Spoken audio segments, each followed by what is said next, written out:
वंदिता अरहंते मोक्षमाराहणा कमसो। जय बोलो अनंतानंद परम सिद्ध भगवान की जय। देवादिदेव 1008 आदिनाथ भगवान की जय। 1008 शांतिनाथ भगवान की जय। 1008 पार्श्वनाथ भगवान की जय। महावीर भगवान की जय। आचार्य शिवकोटि महाराज की जय।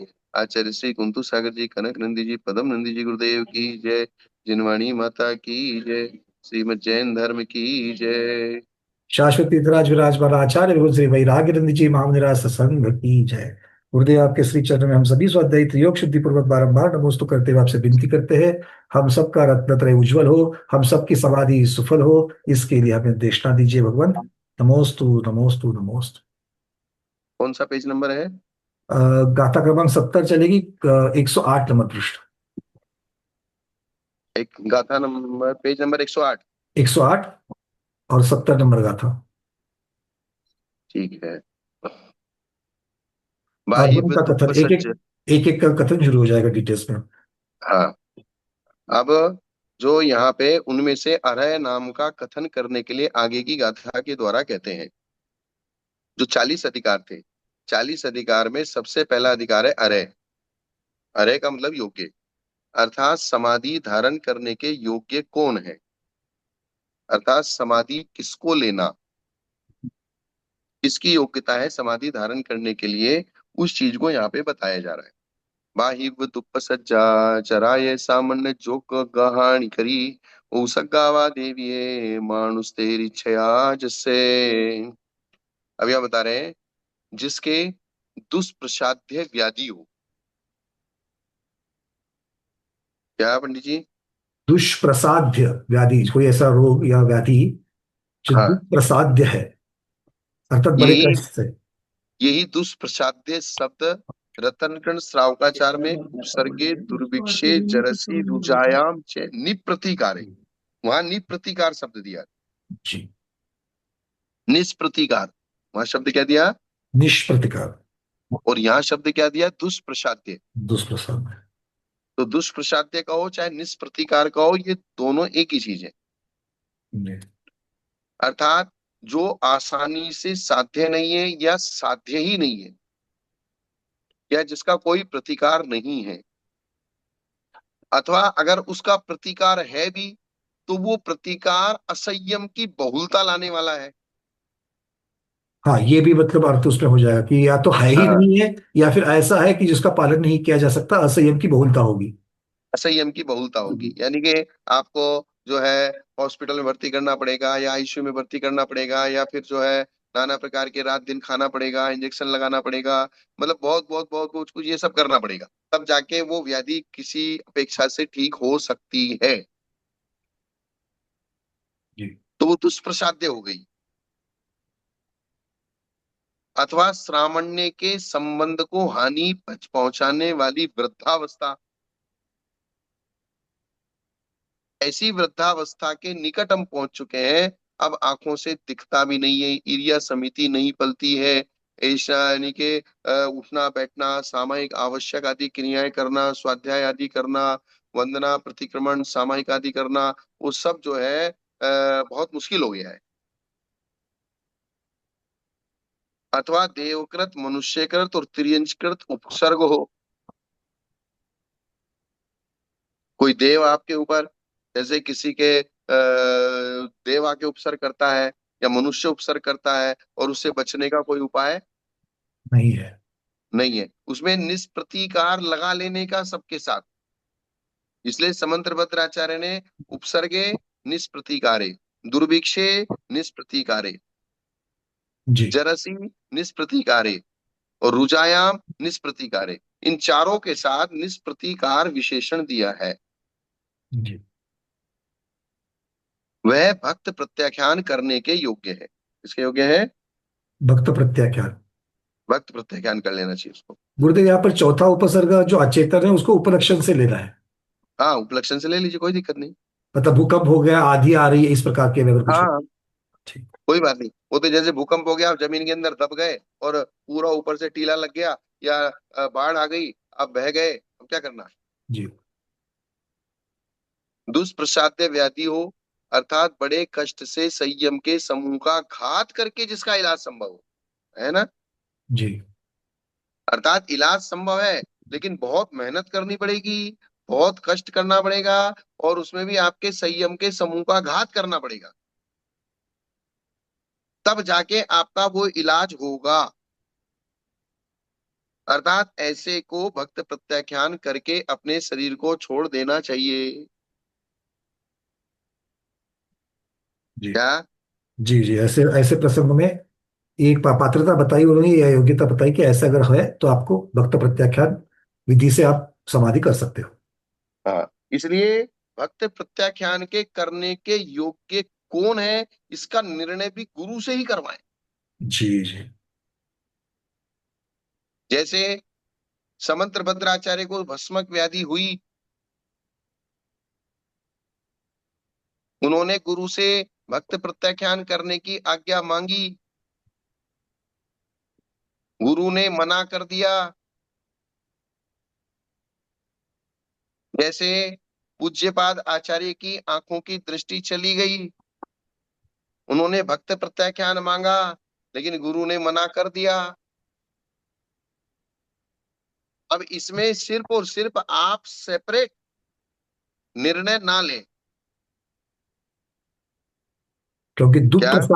दुप्रसाध्यता की जो निर्णय है वो गुरु करेंगे। हाँ, कि वो दुष्प्रसाद्य है, और अगर दुष्प्रसाद्य भी है तो आपकी सामर्थ्य कितनी है, आपका सेनन कितना है, आपकी मनोस्थिति क्या है, कि आपको अगर समाधि चालू करा दी तो और ज्यादा कहीं आपकी दुर्गति ना हो जाए, इसलिए उसका इलाज करना, या असंयम को धारण करके उसका इलाज करना नहीं करना, ये सब पर्टिकुलर उसी समय पे निर्णय किया जाएगा। अभी आज वर्तमान में हम आपको इसका कोई निर्णय नहीं दे सकते, जी। क्योंकि अपवाद मार्गों के निर्णय नहीं दिए जाते। ये वाक्य लिख के क्या रखने जैसा है। है? ये वाक्य लिख के रखने जैसा है। हाँ,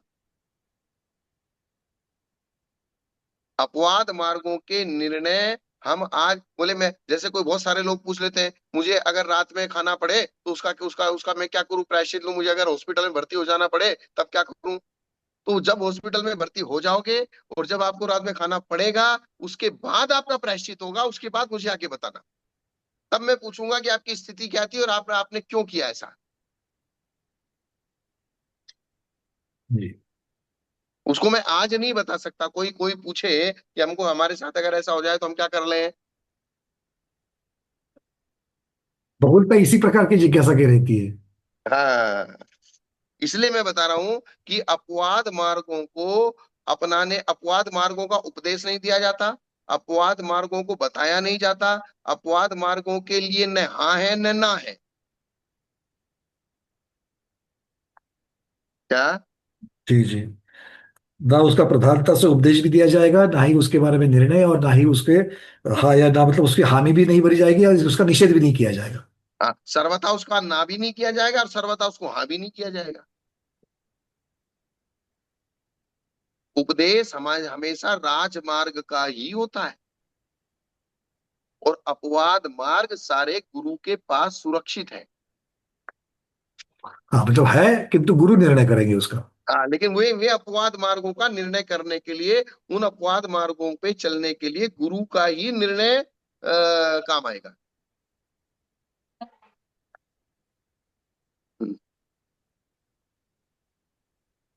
क्योंकि जैसे किला होता है, किले में जो राजमार्ग होते हैं उसमें सब लोग आते हैं जाते हैं, राजा की किसी को कोई मनाही नहीं है, सबके लिए खुला है।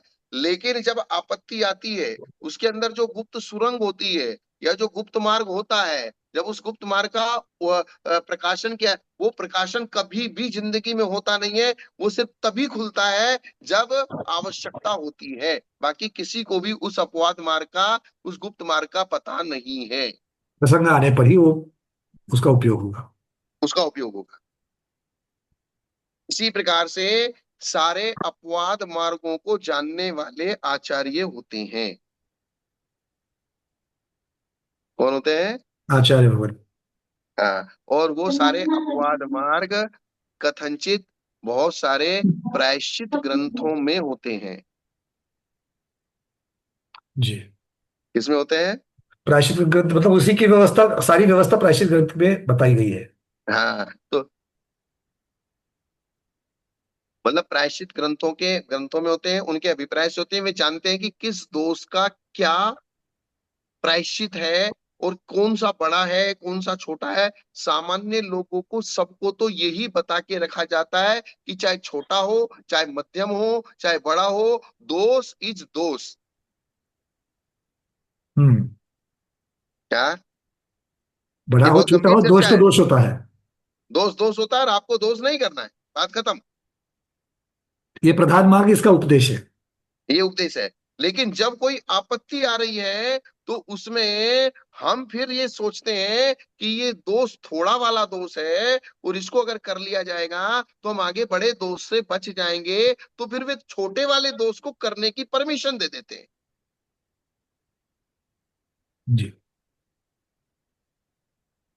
लेकिन सामान्य रूप से हम आपको किसी भी दोष को ये नहीं बताएंगे कि ये छोटा है ये बड़ा है, ये और बड़ा है, ये इस प्रकार का ये इस प्रकार का। अगर इस प्रकार से बता दिया जाएगा तो फिर आप ही अपने निर्णय करने लगोगे। अपवाद मार्ग की हमेशा छूट हो जाएगी फिर तो। हाँ, मुनीश्री तो मुनीश्री अब कुछ आप कहना कभी चाह आगे रहे हैं। अपवाद मार्गों के अनुसार चलने लगेंगे, काम करने लगेंगे। जी। कोई कोई बात नहीं है, तो चलता है। अमित सागर जी महाराज कुछ कहना चाह रहे हैं, हाथ ऊपर किया। हाँ, बोलिए। एक दार्शनिक से किसी व्यक्ति ने पूछा कि गंगा में नहाने से पाप धुलते हैं क्या? ठीक है। तो दार्शनिक ने विचार किया, यदि कहते हैं कि धुलते हैं तो खूब पाप करेगा, गंगा में नहा करके शुद्ध हो लेगा। हम्म। और ये कहते हैं कि नहीं धुलते हैं तो गंगा के प्रति उसकी अश्रद्धा पैदा हो जाएगी। हम्म। तब दार्शनिक ने एक बात कही कि बेशक जब व्यक्ति गंगा में नहाता है तो उसके पाप जो है धुल जाते हैं और वो किनारे पे आकर के ठहर जाते हैं। हम्म। और जब व्यक्ति गंगा से नहा करके बाहर आता है तो वे सारे पाप फिर उसमें चिपक जाते हैं। हम्म। तो इससे अपन क्या कहना चाहते हैं? तो जो आप अपन लोग कह रहे हैं कि नहीं, कि जो अपराध करने वाले की जो अपना अपवाद मार्ग की बात है कि उसको अपन खुलासा नहीं करते हैं। तो हम्म। जो लोग अपने यहाँ भी जो निर्जरा, कई गज स्नान व्रत निर्जरा, हम्म। कि तू थोड़ा वो धर्म करता है प्रायश्चित आदि लेकर के शुद्ध हो लेता है, फिर वही अपराध करता है।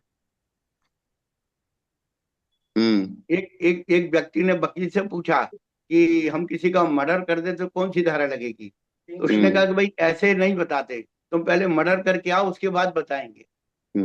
वही हम कह रहे हैं। सिचुएशन क्या है, किस किस हालात में किया है, कौन कौन था, क्या मतलब। बिल्कुल ठीक, इस प्रकार से होगा। क्योंकि कल मैंने बताया था ना, कल मैंने यही बताया था कि अपराध करने वाला मुनि कौन है, पढ़ा लिखा है कि बिना पढ़ा लिखा हुआ है, दीर्घ दीक्षित है कि कम दीक्षित है, गुरु की आज्ञा में चलता है कि नहीं चलता है, श्रद्धानी है या नहीं है, बलवान है या कमजोर है, बूढ़ा है या जवान है। ये सारी सिचुएशन उसकी कैलकुलेशन करनी पड़ेगी। गुरुदेव, इसके साथ भी इसका भी तो कैलकुलेशन होता होगा कि ये पहली बार हो रहा है या बार बार हो रहा है। हाँ, पहली बार किया है कि अनेक बार किया है, या बार बार इसको आदत पड़ी है, या सिर्फ आज इसने सबसे पहली बार ही अपराध किया है। सारी कैलकुलेशन लगानी पड़ेगी। आप जितनी भी लगा सकते हो ना उसकी स्थिति परिस्थिति के बारे में, वो सारी की सारी कैलकुलेशन लगानी पड़ेगी। तब जाके उस अपराध का निर्णय होगा। और एक ही अपराध चार लोगों ने, चार मुनियों ने किया है, चारों को अलग अलग प्रायश्चित होगा। हम्म। जरूरी नहीं कि एक जैसा होगा। रात को चले, जंगल तेज लग रही है और बिल्कुल बहुत तीव्रता से प्रेशर आ रहा है और एकदम से दौड़े ना तो परिमार्जन कर पाए, ना हम घास को देख पाए, रात्रि के अंधेरे में कहीं भी एकदम से जाके कर आए और सुबह जाके देखा तो अपन तो पूरे घास के ऊपर सोच करनी पड़ी। समिति का पालन नहीं हुआ। समिति का पालन नहीं हुआ।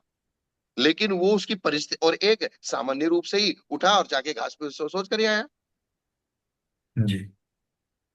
तो दोनों में फर्क तो आएगा ना। ये कौन से हालात में, कौन सी परिस्थिति में आपने ये कार्य किया, उसके ऊपर हाँ, भी है। ये चीज। और इसीलिए प्रायश्चित शास्त्र को उसको छेद सूत्र को सबको पढ़ने के लिए, पढ़ाने के लिए, सबके सामने उसका व्याख्यान करने के लिए आचार्यों ने मना किया। सारासार निर्णय करने की वहां पर सब में पात्रता हो ये जरूरी नहीं है, जो आचार्यों में हो हाँ, सकती है। बस उसमें भी सिर्फ आचार्यों में हो सकती, इतना कहने मात्र से काम नहीं चलेगा। हाँ, और उसमें वो आचार्य अपने आचार्य से सीखा हुआ हो, पढ़ा हुआ हो, उस बारे में जानकारी हो उसको। नहीं तो वो स्थिति हो जाएगी जैसे गांव का डॉक्टर होता है और उसके हाथ से केस अगर बाहर जाता है तो तुरंत, अगर वो अपना घर का डॉक्टर है तो तुरंत सलाह देता है, ये केस मेरे से नहीं संभलेगा, आप इसको शहर में इस बड़े डॉक्टर के पास ले जाइए तुरंत। मतलब गुरुदेव, प्रायश्चित ग्रंथ जो है वो गुरु से पढ़ना होगा, आचार्य भगवान को भी अपने आचार्य से पढ़ने होंगे। आज और उसके साथ अनुभव के साथ पढ़ना होगा हाँ कि जिस समय गुरु प्रायश्चित देते हैं उस समय वो नवीन आचार्य को अपने पास में बिठाते हैं और उसके सामने उसको प्रायश्चित देते हैं। थियरी और जैसे प्रैक्टिकल डॉक्टर दोनों। लोग बड़े डॉक्टरों को खड़ा करके फिर छोटे डॉक्टरों को डॉक्टर बनाते हैं। जी, थियरी और प्रैक्टिकल दोनों। हाँ, प्रैक्टिकल भी हो और थ्योरिकल भी हो, जी। तब जाके वो बात बनेगी। जैसे मान लीजिए मेरे पास कोई श्रावक आया या कोई मुनि महाराज आए और उन्होंने किसी वो बहुत ही अलग प्रकार का अपराध किया है और उस अपराध में मैंने कभी विचार नहीं किया या मैंने कभी उस प्रकार के अपराध को सुना नहीं और मैंने कभी उस प्रकार के अपराध में प्रायश्चित नहीं दिया, तो एक बार को मुझे चुप रहना पड़ेगा। मैंने कहूंगा मेरे मेरे गुरु से इसकी चर्चा करके फिर आपको बताऊंगा। जी जी। जैसे जैसे न्यायाधीश के भी यही होता है, न्यायाधीश को सारी चीजें, सारे कलम याद हो जरूरी नहीं, वो भी तो चर्चा करके, अभ्यास करके तो उसका निर्णय लेंगे। हाँ, फिर वो दो न्यायाधीश बैठते हैं, पांच पांच लोगों की बेंच बैठती है, तीन लोगों की बेंच बैठती है, उस चर्चा को सारी सुनते हैं, सुनने के बाद फिर उसको एक दो दिन का गैप दिया जाता है, टाइम दिया जाता है, फिर विचार करते हैं। सामान्य बात, सामान्य अपराधों की बात अलग है, जी। लेकिन अगर कोई विशेष व्यवस्था, विशेष अपराध आता है तो फिर उसमें जिस प्रकार से उन्होंने कहा है प्रायश्चित शास्त्र में कि जिस प्रकार से वैद्य बिना शास्त्र पढ़े और अनुभव किए अगर इलाज करता है तो वो रोगी को मारता है। रोटी को मारता है? रोगी को रोगी, हाँ, रोगी को मारता है। अर्थात रोगी के लिए वो यमराज है, जी। वो वैद्य नहीं है, वो डॉक्टर नहीं है, क्योंकि उसने शास्त्र का अनुभव नहीं लिया और प्रैक्टिकल अनुभव नहीं लिया और फिर इलाज करने के लिए उसने हाथ में उस रोगी को ले लिया है।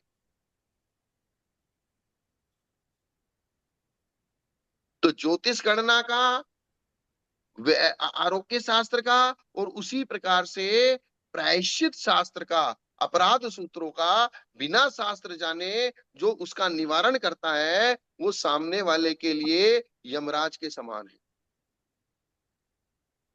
जी। क्या? बिल्कुल, मतलब ये जो शास्त्र है, जो ज्ञान है, उसको इस प्रकार से अगर बिना ठीक से पढ़े, बिना ठीक से जाने, बिना अनुभव के अगर इस प्रकार का उपयोग करेंगे तो वो तो सहायता की जगह से नुकसानदायक हो जाएगा। इसलिए उन्होंने आचार्यों के भी अलग अलग भेद किए हैं। एक आचार्य जो श्रुत के ज्ञाता है उनकी सिद्ध भक्ति, श्रुत भक्ति, आचार्य भक्ति पूर्वक वंदना करें। जो सिर्फ आचार्य है लेकिन श्रुत के ज्ञाता नहीं है उनकी सिद्ध भक्ति और आचार्य भक्ति पूर्वक वंदना करें। इसका मतलब ऐसे भी आचार्य होते हैं जो सिद्धांत के विशेष ज्ञाता नहीं होते या छेद आदि सूत्र के ज्ञाता नहीं होते लेकिन आचार्य हो सकते हैं। जी। नहीं देंगे? मतलब विवक्षा आई कि नहीं आई प्राचीन शास्त्र में? और उसमें भी एक ज्ञाता है लेकिन व्याख्याता नहीं है। आचार्य पद का शिष्यों का संग्रह संग्रह आदि करेंगे, अनुग्रह नहीं कर पाएंगे। अब किस विवक्षा से किस परिस्थिति में उनको बना दिया गया है, तो ये तो बात भक्ति की जो किताब है उसमें स्पष्ट लिखा है कि अगर श्रुत के ज्ञाता की समाधि हुई है, उसमें ऐसा भी हो सकता है सिद्धांत विशेष के ज्ञाता और सिद्धांत विशेष के नहीं ज्ञाता। क्षेत्र सूत्र के तो ज्ञाता उनको होना ही चाहिए, अनुभवी तो होना ही चाहिए। लेकिन फिर भी अगर उनको विशेष अनुभव नहीं है, फिर भी उन्होंने इस प्रकार से कहा है कि छेद सूत्र के ज्ञाता विशेष आचार्य के पास ही विशेष प्रायश्चित ले। सामान्य प्रायश्चित तो सभी लोग सभी आचार्य दे देते, उसमें कोई बाधा नहीं होती। अब चलने का, उठने का, बैठने का, कायसर करने का, लघु शंका जाने का, सो जाने का, चींटी मर गई, मच्छर मर गया, मक्खी मर गई, और जो है हम आज हमारे भोजन में इस प्रकार से ऐसी स्थिति हो गई, तो वो प्रायश्चित तो सामान्य प्रायश्चित है।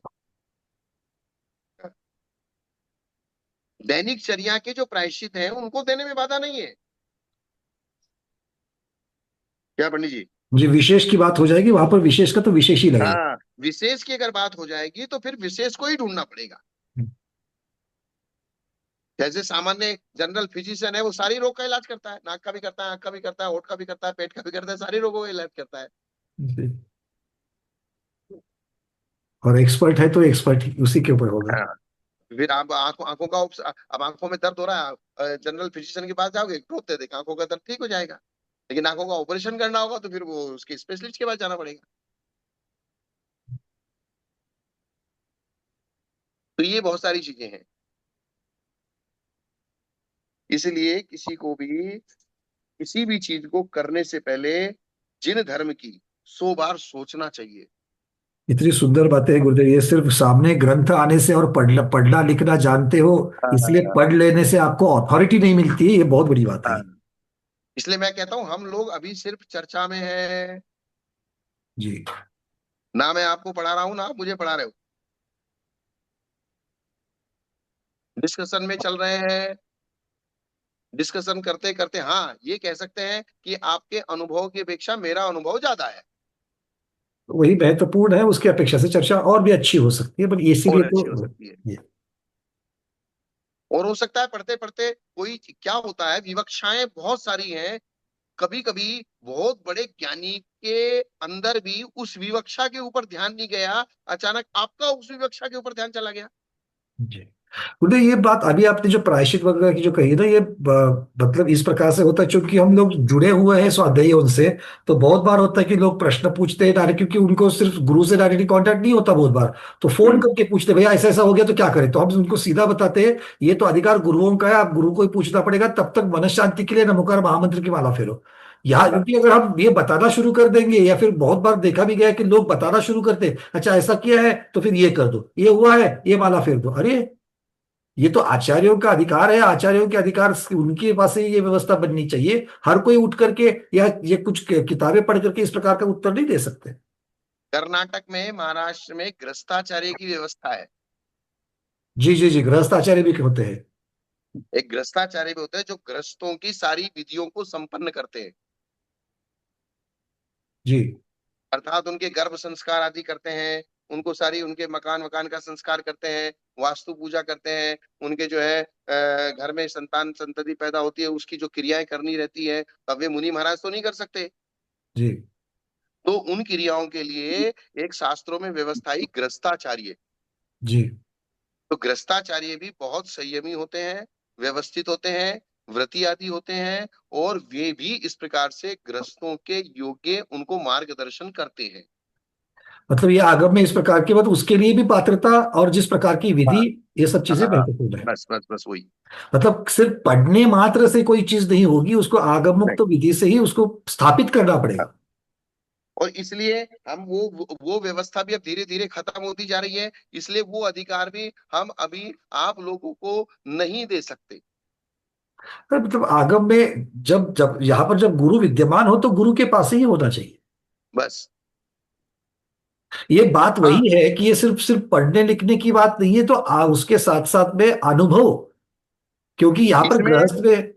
हाँ। इसमें एक चीज हो सकती है, जैसे जो लोग आपसे जुड़े हुए हैं जी और वो डायरेक्ट मेरे पास से नहीं पूछ पा रहे हैं, किसी गुरु के पास से नहीं पूछ पा रहे हैं, तो आप उनकी स्थिति को समझ लीजिए और फिर गुरु से परामर्श करके और उनसे। आप मेरे से डिस्कशन कर लीजिए। हाँ, इस प्रकार से हो सकता है। और मेरे से डिस्कशन कर लीजिए, करीब करीब वो अपन 70-80% वो काम पूरा हो जाएगा। जी जी और फिर एक बार जब लास्ट उसको हमको देना होगा तो उसको एक बार लास्ट में मेरे पास उसको रूबरू करा दीजिए। जी, इस प्रकार से हो सकता है। देखो तो एक इस जनरल प्रकार क्वेश्चन, मतलब मेरे जनरल परिस्थिति के आज जिस प्रकार से लोगों में हो रहा है, जैसे मैंने पहले भी कहा था कि जाकर के नियम आदि दे देते हैं, सल्ले करना का भी नियम कर लेते हैं, उस प्रकार हम्म, से ये प्रायश्चित देने वाली बात भी लोगों में बहुत बढ़ रही है। थोड़ा बहुत अगर शास्त्रों का ज्ञान हो जाए तो दूसरों को प्रायश्चित देना शुरू करते हैं। इस चीज को पहले लोगों को समझना चाहिए। और फिर क्या एक दूसरी चीज क्या होती है कि प्रायश्चित आदि देना, फिर ये करना, फिर ये करना, फिर वो सारी चीजें बढ़ती चली जाती है। तो फिर वो जो है एक अलग ही प्रकार का सिस्टम, अनवस्था दोष का सिस्टम हो जाएगा, जी। अव्यवस्था बन जाएगी। क्योंकि काउंसलिंग समथिंग अलग है, काउंसलिंग किसी को समझाना क्या है ये बात अलग है, और प्रायश्चित टोटली अलग चीज है। हाँ, हाँ, वो हो सकता है कि क्या है, तो बहुत सारे श्रावक लोग हमसे एकदम से रूबरू नहीं हो सकते, वो बहुत लज्जाशील हैं, या वो कह नहीं पा रहे हैं, या आपसे खुले हुए हैं। आप ठीक है, आप एक अच्छे पद पे बैठे हुए हैं, कि आप उनकी बात को समझ के व्यवहारिक तौर पर मेरे से डिस्कशन करके फिर एक बार आपने उनसे मेरी बात करा दी, मैं चलो ठीक है, इस भाई इस चीज का ऐसा भी इस प्रकार से प्रायश्चित कर लो। जी जी जी। ठीक है, क्लियर गुरुदेव। ठीक है ना। जी। तो भक्त प्रत्याख्यान करें जिस अवस्था में प्राणी के, ये प्रायश्चित की बात कहाँ से आ गई इसमें बीच में? नहीं, चलते चलते वहां से योग्यता की अपेक्षा से ही शब्द वहां पर विषय पर चलते गए। ये अपवाद मार्ग से आई है बात। अपवाद मार्ग से। ये किससे आई है? निप्रतिकार दुष्प्रसाद्य से निकलते निकलते अपवाद मार्ग, और वहां से निकल गए। वहां से ये चीज आ गई। लेकिन इस चीज के ऊपर भी चर्चा होना आवश्यक था समय नहीं, ये समय पे। जरूरी है, क्योंकि इस प्रकार से ये फिर मतलब ये निमित्त मिलता है और उससे फिर ये विषय प्राप्त हो जाता है। जिस अवस्था में प्राणी के रूप व बल आदि गुण नष्ट हो जाते हैं उसे बुढ़ापा कहते हैं। श्राम्यति अर्थात जो तपस्या करता है वह श्रमण है। श्रवण के भाव को श्रामण्य कहते हैं। पुरुष में श्रवण शब्द की प्रवृत्ति में निमित्त तपस्रण श्रामण्य, अर्थात जो परिश्रम करता है, श्रम करता है, श्रमिक बोलते हैं ना जैसे। जी अभी तो रुकोगे विपुल भाई, है ना? हाँ। जो श्रवण कर श्रम करता है वो श्रमण है। और श्रवण के भाव को श्रामण्य कहते हैं। तो यहाँ श्रमण, श्रम क्या है? तपस्या का ही श्रम है। उसके योग अर्थात साध्य साधन रूप संबंध की हानि जो करती है। क्या? साध्य योग से जो साध्य होना है, या फिर उसकी जो साधन है, साध्य साधन संबंध की हानि। श्रामण्य के पालने में जो साध्य और साधन संबंध होता है, उस साध्य साधन संबंध की हानि होती है। अर्थात जिसके होने पर तपस्रण की साधना करना कठिन होता है। जी जी जी। ऐसी वृद्धावस्था जिसकी आ गई हो वो भक्त प्रत्याख्यान के योग्य होता है।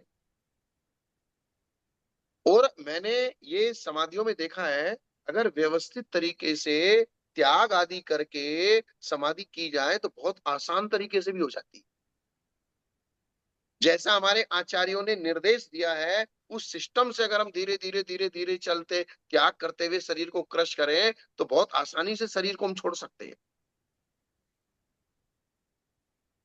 लेकिन बेतरतीब रूप से कुछ भी त्याग कर दिया, कुछ भी सोच लिया, कुछ भी कर लिया, तो वो सब गड़बड़ का काम है। जिसका शारीरिक बल बुढ़ापे के कारण क्षीण हो जाता है, वह शरीर में रहते बल के द्वारा करने योग्य कायिक क्लेशों में प्रवृत्त होने के लिए उत्साहित नहीं होता।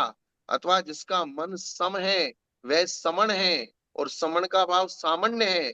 किसी भी वस्तु में राग द्वेष न करने रूप जो समता है वो सामान्य शब्द से कही जाती है। किसी भी वस्तु में उसके राग द्वेष होता ही नहीं है। वस्तु के यथार्थ स्वरूप में चित्त का लगना, उसके उन्होंने बताया ना, वस्तु के यथार्थ स्वरूप में चित्त का लगना यही समता भाव है। क्या पंडित जी? क्योंकि उसके बिना रागद्वेष बंद होगा ही नहीं, रागद्वेष की समता आएगी हाँ, ही नहीं। वस्तु के यथार्थ स्वरूप का चिंतन करना ही समता भाव है, और वो ही ध्यान है, वो ही ज्ञान है, वो ज्ञान ही ध्यान है। वस्तु के यथार्थ स्वरूप का जो ज्ञान निश्चल होता है वो ध्यान है। यथार्थ रूप में चित्त लगाना, उसके साथ योग संबंध होना, वो ध्यान योग है। और वो ध्यान है बुढ़ापे से ज्ञान के व्याप्त हो जाने पर। जब हमारा ज्ञान बुढ़ापे से घिर गया, अर्थात ज्ञान का माध्यम है इंद्रियां और मन। जी ज्ञान का माध्यम कौन है? बिल्कुल, इंद्रिय और मन। इंद्रिया और मन। और इंद्रियां मन ये शरीर के हिस्से हैं। जी। और शरीर शिथिल होगा तो इंद्रिय और मन शिथिल होगा। तो और इंद्रिय और मन शिथिल होगा तो ज्ञान शिथिल होगा, क्योंकि ये ज्ञान के माध्यम है। जी, वो इफिशियंसी से काम नहीं करेंगे। ये सब आपस में एक दूसरे से कनेक्टिविटी है ना। बिल्कुल सीधे सीधे संबंध है। हाँ। तो इसलिए जिसका बुढ़ापा या जिसका ज्ञान बुढ़ापे से व्याप्त हो गया है, अर्थात जिसके शरीर ने घेर लिया है, या ज्ञान बुढ़ापे से व्याप्त हो गया का मतलब क्या है? निर्णय क्षमता कम हो गई, ध्यान जो है उसकी। नहीं, उसकी इंद्रियां बुढ़ापे से व्याप्त हो गई, हाँ क्योंकि मतलब इंद्रियां उससे, ही ज्ञान का माध्यम है। हाँ और उससे ये शिथिलता आ जाएगी, ध्यान में भी शिथिलता आ जाएगी, निर्णय आदि क्षमता में शिथिलता आ जाएगी। निर्णय। तो ऐसा होने पर ध्यान नष्ट हो जाएगा, ध्यान नहीं कर पाएगा। क्या नहीं कर पाएगा? ध्यान, एकाग्रता जो होना है, चंचलता कम करनी है, वो सब नहीं हो पाएगा। तो वो तो मन के माध्यम से होगी, और मन कमजोर शरीर कमजोर हो गया तो मन कमजोर हो गया। जी। तो ये तो इसलिए क्या गया, बुढ़ापे से ज्ञान के व्याप्त हो जाने पर ध्यान नष्ट हो जाता है। अतः ध्यान योग का विनाश करने वाली जरा, यानी कि बुढ़ापा जिसके है, वो भोजन का त्याग कर देना चाहिए धीरे धीरे। धीरे धीरे भोजन का त्याग करके भक्त प्रत्याज्ञान, भक्त का मतलब होता है भोजन। भक्त शब्द का अर्थ क्या है? भोजन। भोजन। और प्रत्याख्यान का मतलब क्या है? त्याग। त्याग। तो भोजन का क्रमशः त्याग। अतः ध्यान योग का विनाश करने वाली जरा जिसके है, वो भोजन का त्याग करने योग्य है। अर्थात जिसकी ज्ञान इंद्रियां शिथिल हो गई हैं, अर्थात जिसकी ज्ञान इंद्रियां शिथिल हो जाने के कारण से अब ज्ञान में स्थिरता नहीं रहती। ध्यान में स्थिरता, ज्ञान में स्थिरता नहीं है तो ध्यान में भी स्थिरता नहीं नहीं आएगी। रहेगी। तो जब ज्ञान और ध्यान में स्थिरता नहीं रहेगी तो उसके प्रमाद बढ़ेंगे। तो शरीर आत्मकल्याण में सहायता करने की जगह पर ज्यादा नुकसान करना शुरू करेगा। नुकसान करना शुरू कर देगा, डबल नुकसान हो जाएगा। और इसीलिए वो त्यागने योग्य हो जाएगा। इसलिए वो त्यागने योग्य हो जाएगा। और लोक व्यवहार में भी भाई, जो चीज खराब हो चुकी उसको फेंक दो, हटा दो। उसको रखने से कोई फायदा नहीं है। और जितनी पुरानी चीजों को जो रखते हैं उनके घरों में एनर्जेटिक पावर खत्म हो जाती है। बहुत सारे लोगों की एक आदत होती है कि कोई भी चीज हो इकट्ठा कर करके रखने की। वो काम नहीं, काम आएगी साल भर के बाद, 2 साल के बाद, तब तक वो इकट्ठा रह के तुम्हारे घर में नेगेटिव एनर्जी पैदा करेगी।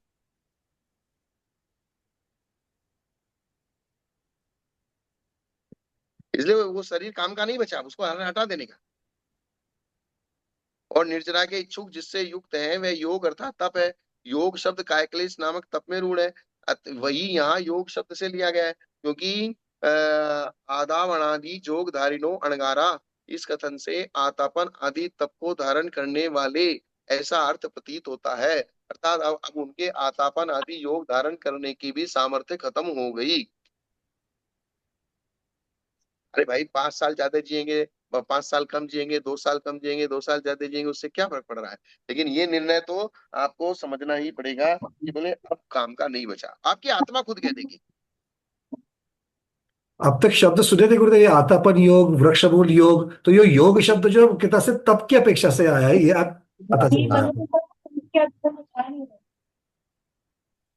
शांति सागर महाराज से एक ब्रह्मचारी ने ये कह दिया कि बोले महाराज अब आपको समाधि ले लेनी चाहिए। अच्छा, क्या? आपको समाधि लेनी चाहिए। आपने पढ़ा है चार्य चक्रवर्ती में? अब बहुत सारी चीजें हैं बट ये चीज याद नहीं आ रही है। तो बोले आपको समाधि ले लेनी चाहिए। तो शांति सागर क्योंकि उनकी आंखों की रोशनी कम हो गई थी, जी। चश्मा लगाना पड़ेगा, या फिर ईर्ष्या समिति का पालन नहीं होगा। तो ब्रह्मचारी ने सीधे से सलाह दे दी डायरेक्ट, बोले आपको समाधि ले लेनी चाहिए। तो उन्होंने एक बहुत अच्छा और व्यवहारिक उत्तर दिया था। क्या? व्यवहारिक उत्तर। हाँ। कभी कभी ये जो मूर्ख लोग होते हैं ना, आलतू फालतू के लोग, वे जो है ऐसे शास्त्र के उत्तरों को नहीं समझते वे। जिस प्रकार का समझे उसी प्रकार का उत्तर देना होता है। हाँ।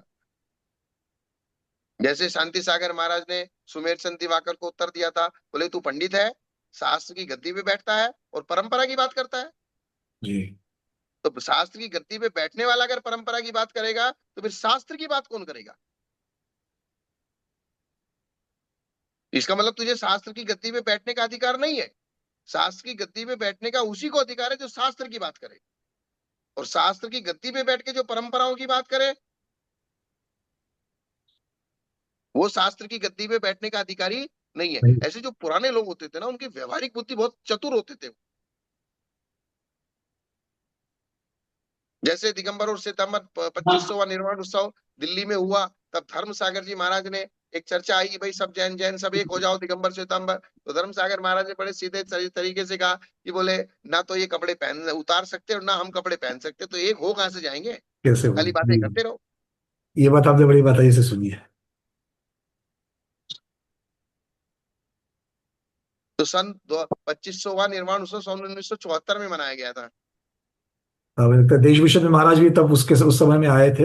हाँ। विद्यानंद तो महाराज वगैरह सब थे। 1974 का ही हमारा जन्म है। और जब धर्म सागर महाराज दिल्ली में थे, तब दिल्ली में से वे हमारे गांव शाहपुर में आए, तब हम 6 महीने के थे। तब उन्होंने ही हमको नमोकार मंत्र सुनाया था। क्या बात है। बहुत। उसका उसका कार्य उसका आगे जाकर के किस प्रकार के फल गया वो तो दिख ही रहा है। हाँ। अब अपनी चर्चा क्या चल रही थी शांति सागर महाराज की? हाँ। समाधि की। वो व्यवहारिक उत्तर क्या दिया उन्होंने समाधि के ऊपर।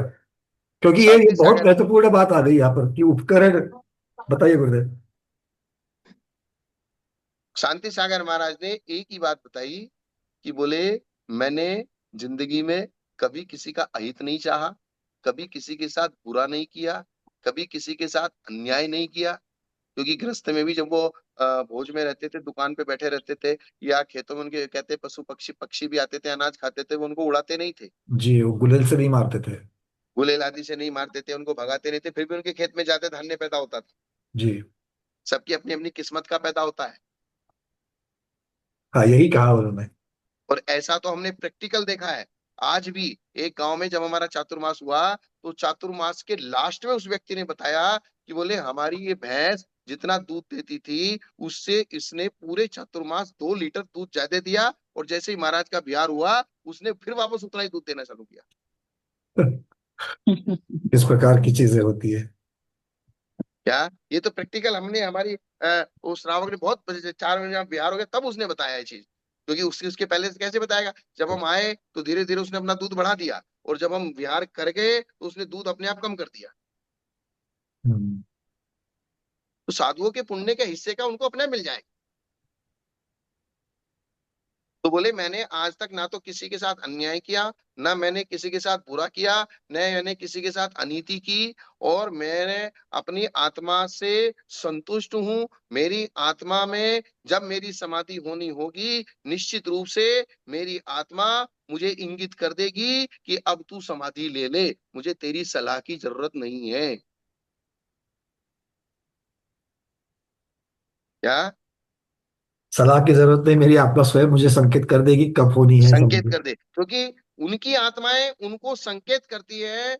उनको दिमाग में आ जाता है जो वास्तव में शुद्ध मन वाले होते हैं। हम्म। और ऐसा उनको जब समाधि से पहले 1-2 साल पहले 3 साल पहले उनके रात के सपने में कोई शासन देवी ने संकेत किया था कि आप अब अन्न के भोजन का त्याग कर दो, और उसी दिन वे सुबह मंदिर में जाके उन्होंने अन्न के भोजन का त्याग कर दिया था। क्या? गृहस्थों में भी ऐसा इस बार अब बाकी अन्य साधुओं से भी हमने देखा, जैसे तपस्वी सम्राट संत सागर महाराज जी की बात है, या फिर हाँ। वीर सागर महाराज जी की भी बात है। बड़ी माता जी हमेशा कहती है कि उन्होंने हम्म। जिस दिन उनका अंतिम दिन था, उस दिन उन्होंने सुबह सब साधुओं को बता दिया कि आप जल्दी से, मेरे ख्याल से उसके पहले एक दिन चतुर्दशी कुछ थी, उन्होंने बता दिया आज पारणा के लिए उठना है, सब लोग जल्दी जल्दी जाकर के आहार करके आओ। और देखा तो वापस आते वक्त तक तो महाराज समाधि में लीन होकर के बस महाराज जी की समाधि भी हो गई। ये चीज है। तो मतलब अगर हम, दो चीजें होती है, एक सामने वाला हमको बताए कि आपका समय निकट आ रहा है, या तो सामने वाला कोई अनुभवी हो, या फिर हमने अपनी आत्मा को इतना पावरफुल रखें, इतना शुद्ध रखें कि हमारी आत्मा खुद हमको बता दे कि भाई अब तुम्हारा टाइम पूरा हो गया। ये बात समझ में आई कि नहीं पंडित जी, जी जी जी। पंकज जी? इसके इसके साथ में एक चिंतन दिमाग में भी आ गया, अपने आप को शुद्ध रखो का मतलब ये होता है समता हाँ, भाव राग द्वेष बंधता। शुद्ध रखो मतलब शुद्ध कैसे रखना है, तो जितना हम लोग समता भाव रखेंगे, राग द्वेष करेंगे, इस सब चीजों का शब्द यही निकलते हैं। वस्तु की यथार्थ स्वरूप को चित्त लगना कहो, समता भाव धारण करना, राग द्वेष को बंद करना, ये सभी शब्दों के अर्थ वही निकलते हैं, सार जाकर के वही है सबका। आप जितना पुरुषार्थ बार बार ये सोचने में करते हो कोई महाराज मिल जाए, कोई महाराज के पास चले जाओ, महाराज मिल जाए, महाराज के पास चले जाओ, उसी के बराबर सेमलर पुरुषार्थ ये भी करते रहो कि मैं जिस घर के वातावरण में रह रहा हूं, वहां मुझे ज्यादा से ज्यादा राग द्वेष का त्याग करके समता भाव में रहना है। आपका पुण्य इतना बढ़ेगा उस विशुद्धि से कि आपको कोई ना कोई योग निमित्त मिल जाएगा घर में बैठे बैठे। गुरुदेव, सबसे ज्यादा प्रतिकूल परिस्थिति तो घर में बनती है, क्योंकि जितना परिवार और शरीर स्वयं का, ये दो ही चीजें ज्यादा फिसलन वाली है। हम हाँ। दूसरों से, अपरिचित व्यक्ति से तो हम लोग इस प्रकार से पेश आते हैं जैसे हमसे बढ़िया कोई है ही नहीं है, क्योंकि हम लोग वहां पर अपनी इमेज को प्रोजेक्ट करने में लगे रहते हैं। ये बहुत गहरी और समग्रता को लिए हुए। अब आचार्य महाराज जो कि महावीर कीर्ति महाराज ने 3 दिन पहले अपने महसाणा में उनको लग गया कि मेरी समाधि होने वाली है। सन्मति सागर महाराज को उन्होंने आचार्य पद दिया, कुंतु सागर महाराज को गणधर पद दिया, किसी जी को कुछ दिया, बोले तुमको संघ संभालना है, ये करना वो करना, सब फ्री हो गए। उनकी आत्मा ने उनको संकेत कर दिया अब तू नहीं बचेगा, जबकि वो कुल 60 साल के थे। जी। कोई समाधि का टाइम थोड़ी था उनका। तो जो महापुरुष होते हैं, बड़े लोग होते हैं, मन की शुद्धता से सहित होते हैं, उनको कहीं किसी के इसमें कहा ना, आत्मा ही आत्मा का सबसे बड़ा गुरु है। आध्यात्मिक शास्त्रों में आता है ना। आत्मा ही आत्मा का सबसे बड़ा गुरु। हाँ, आत्मा ही आपको मार्गदर्शन कर देगा, आप चिंता मत करो। लेकिन आत्मा को पहले आपको बिल्कुल शांत रखना पड़ेगा। हाँ, ये सब शांत स्वाध्याय सरोवर ही। में जय। महाराज जी, एक में आप थोड़ा सा बोलिए। मैं कॉशन दे दूं सबको, एक थोड़ा सा डिस्क्लेमर दे दूं। सब लोगों को स्वाध्याय, उनको हाँ, आचार्य भगवान की वाणी को ठीक से सुनना है कि किसकी आत्मा की बात चल रही है, और आत्मा की शुद्धता होगी तब जाकर के संकेत मिलेगा। नहीं तो आप मत में सोचो कि मुझे किसी को बताने की जरूरत नहीं, मुझे मेरी आत्मा बता देगी तब मैं कर लूंगा। हम लोग नहीं नहीं ये नहीं, इस प्रकार से नहीं होगा वो। यहाँ तो ये तो बताया जाए कि शांत सरोवर में उसका तल्ला भी दिखता है। जी इसी प्रकार से अगर आपकी आत्मा राग द्वेष कसाय विषय आदियों से रहित है, तो आपकी आत्मा शांत स्वरूपी है। आप शांति से बैठ के किसी चीज का विचार कीजिए, बिल्कुल शांत मन से आपको जवाब अपने अंदर से मिल जाएगा। क्योंकि संसार में जितने भी आत्माएं हैं, और चाहे वो सौधर्म इंद्र की ताकत है, चाहे वो सर्वार सिद्धि के देव की ताकत है, और चाहे उनको सुख सहन करने की ताकत है, और चाहे पहले नरक से 7वें नरक तक दुख सहन करने की ताकत है, और चाहे वो केवली भगवान है, और चाहे वो 64 रिद्धिधारी अलग अलग मुनिराज हैं, वे सारी ताकतें एक अकेली आत्मा में हैं।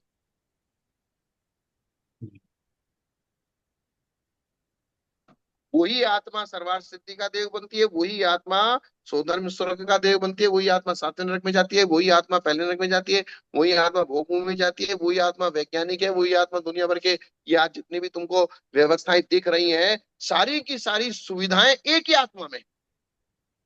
जितने भी आपको आत्मा के भंग दिखाई दे रहे हैं ना, अलग अलग ज्ञानियों के, वे सारे के सारे ज्ञान एक आत्मा में। जी।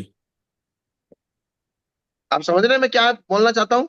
बिल्कुल, कैपेबिलिटीज जो है, कैपेबिलिटी की अपेक्षा से गुरुदेव आप कह रहे हैं कि वो कैपेबिलिटी एक आत्मा में है। अलग अलग पर्याय अलग अलग जीवों की अपेक्षा से देखती होगी, तो एक जीव में वो सारी कैपेबिलिटीज है इस सारे पर्याय को धारण करने की। अर्थात 84 लाख योनियों में 199 लाख करोड़ कुल कोटियों में जितने भी आत्मा के प्रकार है, आत्मा की शक्तियां प्रकट हैं, वे सारी की सारी शक्तियां एक अकेली आत्मा में है। जी जी जी, बिल्कुल। और उसमें से कितनी सारी बिल्कुल पर्याय को तो वो गुरुदेव। धारण कर चुका है। हाँ, कुल ये कोटि का बात थोड़ा, अलग है। हैं? नमस्ते महाराज जी, कुल कोटि का थोड़ा सा खुलासा करिए, अब कुल कोटि की बात आई तो।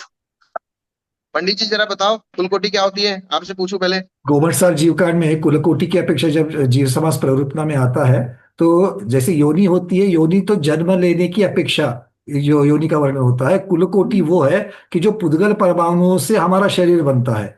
जिस प्रकार के पुद्गल परमाणु से हमारा शरीर बनता है, जैसे उदाहरण अगर लेना है तो मान लीजिए कि ये घोड़ा है, तो घोड़ा का शरीर जिस प्रकार के परमाणु से बनेगा, गाय का शरीर, दोनों भी तिर्यंच है, दोनों संगी पंचेंद्रिय है, दोनों एक ही क्षेत्र में पैदा हुए हैं, दोनों तिर्यंच के ही जीव है। किंतु जिस प्रकार के पुद्गल वर्गनाओं से गाय का शरीर बन रहा है, उस प्रकार की पुद्गल वर्गनाओं से घोड़े का नहीं बनेगा। मतलब दोनों की कुल कोटियां अलग होगी। कोटि मतलब प्रकार, कैटेगरी, वर्गीकरण। तो दोनों का अलग हो जाएगा। अब घोड़े आपने की बहुत अगर अच्छा हम लोग चर्चा बताया, करें। हाँ गुरुदेव।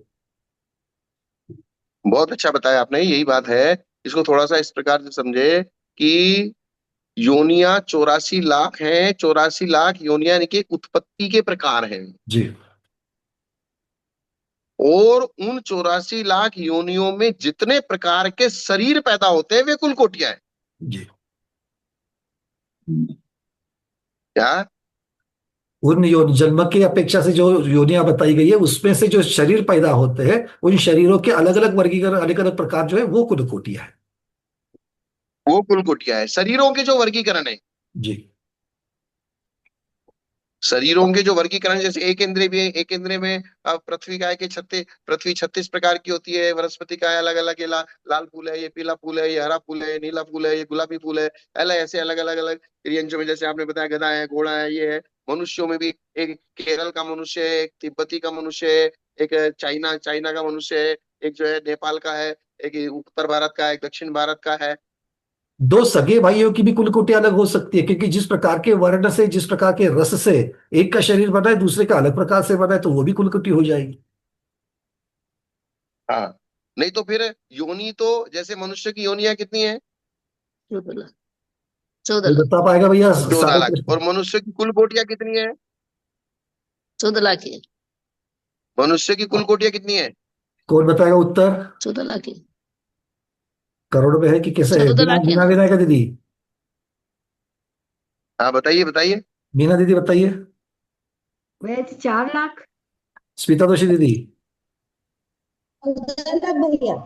14 लाख। 14 लाख ही है। और हाँ। और किसी को कुछ बताना है? सारे संख्यात असंख्यात अनंत सब सीखे हो, जो जो बताना चाहते हो सब बता दो। चलिए, राजकुमारी दीदी बताइए। 14 लाख ही है। भैया 14 लाख। 26 करोड़ कुल कोटि हैं। 26 करोड़ कहाँ से लाया? हाँ, 26 26 की संख्या है। हाँ, और बताइए, कौन बताएगा? दीपा दीदी।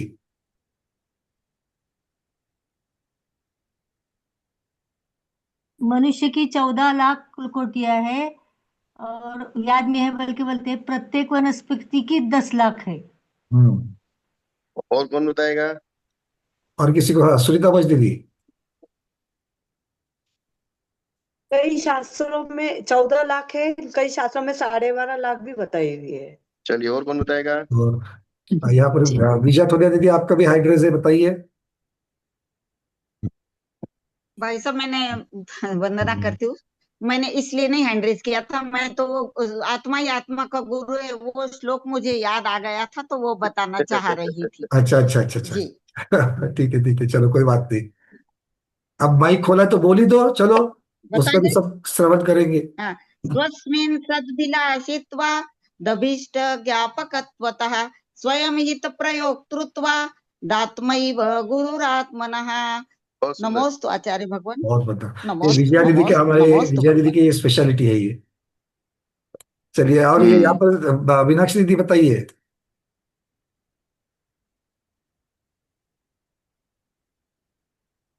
मीनाक्षी दीदी अनम्यूट करें। चलिए। अरे जल्दी जल्दी चलो विषय को। अच्छा, आपने हैंड रेस किया है, सुनीता मुखर्जी दीदी। 14 14 और 12 का उल्लेख है। ठीक है, बहुत सुंदर, आगे बताइए। यहाँ 12 लाख कोटि दिया है, देवों की 26 लाख है, नारकियों की 25 लाख और मनुष्यों की 12 लाख हिस्से दिए हैं। बहुत सुंदर, आगे बताइए। और किसी चौदह ये बारह है। जियोमी नाम से किसी का है, बताइए।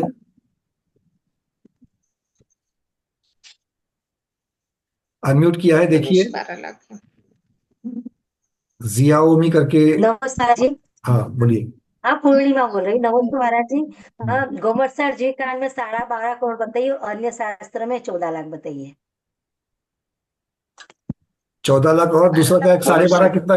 12.5 लाख कहा कि करोड़ कहा आपने? गोमटसर नहीं नहीं, कितना कहा, कितना? गोमटसर जी कांड में, गोमटसर जी कांड में, अरे, गोमटसर जी कांड में बताइए 12.5 करोड़। संख्या कितनी बताइए आपने? आप जल्दी मत कीजिए, अच्छे से बताइए। ये 12.5 लाख। 12 लाख।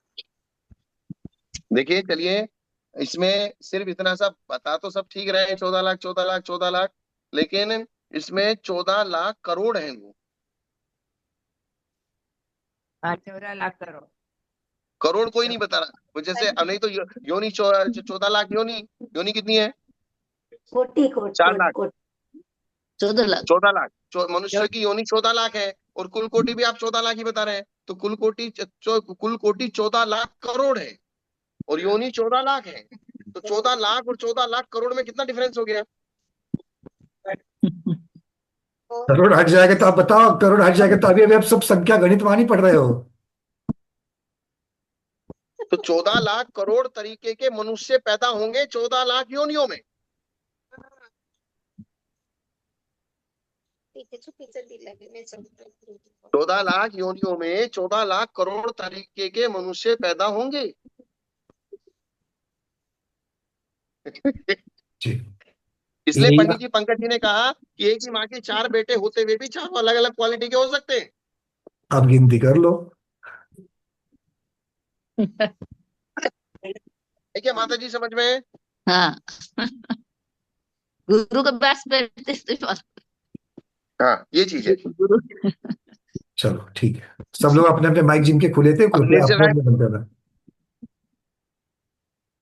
मतलब ये चीज भी एक, ये बहुत, अब 14 लाख 14 लाख 14 लाख 14 लाख, तो वो 14 लाख करोड़ और वो 14 लाख। भारत सरकार ने जब तो वो नोटबंदी की थी, तब 14 लाख करोड़ रुपए वापस गए थे बैंक में। जी। 16 लाख, हाँ, तो 16 लाख करोड़ और 14 लाख रुपए और 14 लाख करोड़ रुपए आए। गुरुदेव, यहाँ पर गोबर साहब निर्जला के जीवका की गोबर साहब जीवका की गाथा मेरे सामने अभी 117 नंबर की है। मैं सब स्वाध्याय के लिए भी हाँ, पढ़ना चाहता हूँ। कुल टोटल की संख्या जो दी है, बड़ी। एया य कोडि कोडि हम्म। सत्ता नवदीय सद सहसाई पन्न कोडि सहस्सा संवंगिन कुलाणम। ये सब जगह देखो, कोडि हम्म। सहस्सा, कोडि कोडि ये शब्द आ रहे हैं। सब जीवों के कुलों की संख्या 1,97,50,50,000 कुल कोटियां है। हाँ, सब जीवों की मिलकर के, जो अभी तो गुरुदेव वो कह रहे थे करोड़ लगा कोई देना। 97,50,000 और कोई 99,50,000 करोड़। हाँ, ये 2 लाख का फर्क है इसमें। गोबर सार की अपेक्षा। हाँ, तो यहाँ वही योग शब्द लिया है, क्योंकि इस प्रकार शंका, योग शब्द अल्पच वाला है। टाइम हो गया क्या? टाइम तो हो गया आपका बहुत। समय तो हो गया गुरुदेव, किंतु जहां तक आप लेना इसको चाहो। नहीं, इसको पूरा कर देता है, छोटा सा ही शंका समाधान है। जी। योग शब्द अल्पच वाला है, अतः द्वंद्व समास में सामान्य से पहले जोग शब्द रखना चाहिए। नहीं, क्योंकि समता पूज्य है, अतः सामान्य को पहले रखना उचित है। सबसे बड़ी पूज्यता की चीज क्या है? समता। क्योंकि ज्ञान का सारी समता है, ध्यान का सारी समता है, समता ही चारित्र है, समता ही धर्म है। इसलिए समता को सबसे पहले रखा, क्योंकि जो पूज्य होता है उसे पहले स्थान दिया जाता है, ऐसा शास्त्र का वचन है। समता शून्य तप से बहुत निर्जरा नहीं होती, किंतु समता के होने पर बहुत होती है। अतः तप समता के परवश होकर निर्जरा में कारण होता है, इसलिए समता प्रधान है। अथवा देव मनुष्य और त्रियंचों के द्वारा जिस पर उपसर्ग किया गया हो, वह भक्त प्रत्याख्यान के योग्य होता है। बोले उपसर्ग तो 4 प्रकार का, 3 प्रकार का क्यों लिया? उपसर्गा वा में वा शब्द का अर्थ समुच्चय है, उससे अचेतन कृत उपसर्ग का भी समुच्चय कर लेना चाहिए। ठीक है। जी जी जी, पूर्ण हो गई, 70 का लगा था, बढ़िया। ठीक। हाँ, ये तो चीज। समता का महत्व, और वो तो उपसर्ग 3 या 4 इस प्रकार की शंका का भी समाधान कर दिया हो। सबसे ज्यादा महत्व अगर किसी चीज का है तो समता का ही है, इसलिए निरंतर समता का अभ्यास करो। पूरे द्वादशांग का एक अक्षर अगर आपको पकड़ना है तो समता को पकड़ लो। बिना समता के शुक्ल लेशा हो ही नहीं सकती। शुक्ल लेशा के हाँ, लक्षण में सबसे पहले समता है। सबको पूरे समता समझ में द्वादशांग आ रहा का, है ना? सबको समता क्योंकि समझ में चार आ रही नहीं आ रही? आराधनाओं में से एक आराधना, क्योंकि द्वादशांग का सार है आराधना, और आराधनाओं में चार आराधना, चार में से दो करें तो दर्शन और चारित्र आराधना, और एक करें तो चारित्र आराधना, और चारित्र का मतलब है समता, और समता का मतलब है चारित्र, इसलिए पूरे द्वादशांग का सार है समता। स्वाध्यायी हुआ ना? समता को समझ पा रहे कि नहीं समझ पा रहे? जिस दिन अपनी माँ और अपने पति की माँ, इसको एक जैसा समझोगे, जिस दिन अपनी बिटिया और अपनी बहू, इनको एक जैसा, बिल्कुल एक जैसा समझोगे। अभी भी मैंने राग द्वेष की बातें ही नहीं करी, तो दोनों के बारे में एक ही रूल, एक ही प्रकार से उनको लेना है, तो वो भी हम लोगों के लिए समता है। यहां से तो शुरुआत कर ही सकते हैं। जी गुरुदेव, आप कुछ कह रहे हैं? बस इतना ही, टाइम हो गया। आज इतना ही रखते हैं। आज के स्वाध्याय को गुरुओं के श्री चरणों में बारंबार नमोस्तु वंदनामि इच्छा का करते हुए यहीं पर समापन करते हैं। जैनम जयतु शासनम, जैनम जयतु शासनम, जैनम जयतु शासनम।